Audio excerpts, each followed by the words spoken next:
সালাতে দোয়া কবুল হয়। সালাতে দোয়া কবুলের 3 জায়গা। একটা হচ্ছে তাকবীরে তাহরিমার পরে আমরা সানা পড়ি না, আমরা তো একটা পড়ি।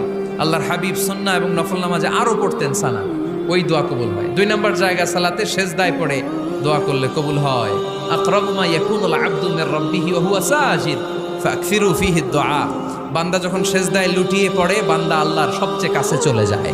কিন্তু বিশ্বনবী বলে সেজদাটা তোমার রবের কুদরতি পায়ের উপরে পড়েছে। সেজদায় পড়ে দোয়া করেন। সালাম ফিরানোর আগে বিশ্বনবী দোয়া করতেন, লা ইউসাল্লিমান্না আহাদুকুম হাত্তা ইয়াতাআওয়াযা মিন আরবা'a। আল্লাহর হাবিব বললেন 4 জিনিস থেকে পানাহ না আছে আমার কোন উম্মত যেন সালাম না ফিরায়। তারা যেন পড়ে আল্লাহুম্মা ইন্নী আউযু বিকা মিন আযাবিল কবর, আউযু বিকা মিন আযাবি জাহান্নাম, আউযু বিকা মিন ফিতনাতিল মাহইয়া ওয়াল মামাত, আউযু বিকা মিন ফিতনাতিল মাসিহিদ দাজ্জাল। আল্লাহ কবরের আযাব থেকে বাঁচাও, আল্লাহ জাহান্নামের আগুন থেকে বাঁচাও, আল্লাহ জীবন মরণ